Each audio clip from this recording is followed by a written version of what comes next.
A contentious UFC 282 has just transpired. A lot has been said about the judging in this one and the anticlimactic title fight. It was probably anticlimactic in the lead up anyway, because we were meant to have defending champion Yuri Prochazka running it back against Glover Teixeira. Prochazka had to vacate the light heavyweight throne because his shoulder is minced meat. And then Teixeira didn't want the Ankalaev or Blachowicz fight. It's going to be interesting to see what he does as a 42-year-old. Yeah. Alas, we get left with third Jan Blachowicz taking on fourth Magomed Ankalaev for the interim light heavyweight title of the world. And it was a drawn 5-round fight that went the distance. Yes. Thoughts on this one? I think it probably fair for it was an odd judges result being a split draw. Thinking about it, Jan in my mind definitely won 2 and 3, and then was out wrestled and beaten up for 4 and 5. So that's 2 apiece. The first was probably.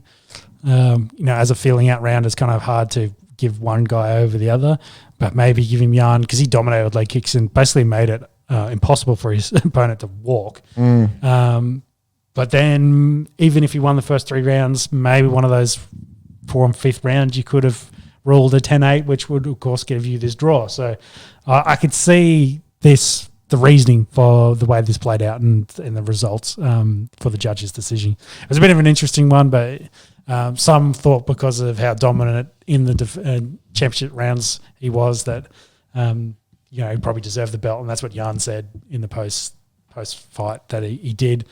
And he was just like, I'm not going to fight for the UFC ever again kind of thing, because he's like, this is Travis, a bit dirty on the fact that he didn't get it.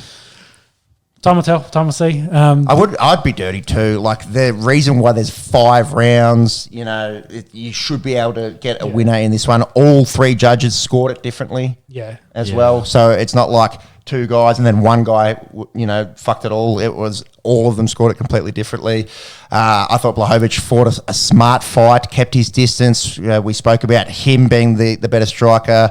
You don't want to get into wrestling matches with Dagestanis. That is for certain. Monks, you got a few stats there. Anything sort of jump out from you from the stats? Look at the leg kicks. Well, just the sheer fact that, the first thing that comes up is they haven't got any sort of stats in terms of like ground control or anything like that. So leads to how the UFC sort of favours striking. But then looking at the striking, Magomed outstruck Jan 79 to 58. Yep, 6 strikes. You got to talk. 79 to 58. 79 to 58 significant strikes. Is that what you've got? 79 to 55? Yes, 55. Sorry, I was looking at the total strikes at the top there. I said significant. Yeah. Sorry, yeah. But still, he was very much more active than Jan. How they can sort of well, this is a split. Sorry, a drawn Do you need a bit fight. of caffeine? I don't know what I need tonight. I'm well off. Do you need another beer? Maybe. I thought you were having a stroke there. No. Just give me a second. No, but after the fight, I saw that Jan was like, I definitely didn't win the fight, but I didn't. Sorry, what did he say? He said I didn't win the fight, but I definitely didn't lose it. So he was obviously confident enough that he did enough to at least get the draw. But yeah, very, very odd decisions. Indeed. Yep. Sean, what's the news around Glover and Jamal Hill? Has that been announced? That's official for 283? Official, and Hill was saying he got the call while the other guys were still in the cage that he would be fighting for the interim title fight against Glover at UFC 283. Which was interesting was he was booked for Anthony Smith, and Anthony Smith was on the commentary. And that's when he found out that he just lost his opponent as well. So he was a bit, bit pissed off about that, but I think he's come out during the week and said he's going to go help Hill with the training camp to get ready for Glover. So we'll see how that plays out. That's UFC 282, which is on the 22nd. 283. 283, sorry, which is on the 22nd, which is where I got my twos from, of January. For us, 21st for them, 22 for 2 for us. Yes. 22 of the first, actually, but anyways, it really works. All right, boys, probably the bigger talking point of the night was Paddy the Baddy and his somewhat contentious win over Jared Gordon via unanimous decision, 29-28 for Paddy, although they scored the rounds differently this time. So one of the judges had Paddy losing the first round and winning the second two. Which fight he watched, I'm not sure. Maybe he filled his card in back to front because the other two had Paddy winning the first 2 rounds and Jared the last one. Thoughts? Yeah, I think a bit of a robbery in this one. It's a bit of a joke. Anyone that's seen it and anyone that's kind of watched it, everything I've seen thinks, it's a bit hard to say robberies in UFC, but that was 100% a robbery.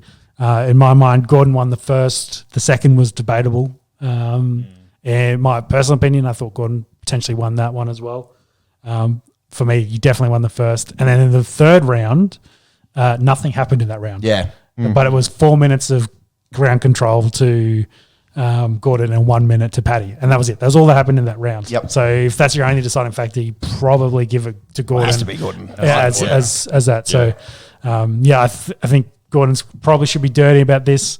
Some of the footage from it, Rogan's reaction was like, well, that's, that's a bit of a surprise. Dana's reaction of like, yep, sure. And his last questions was like, are they keeping the favourite child in his run keep going?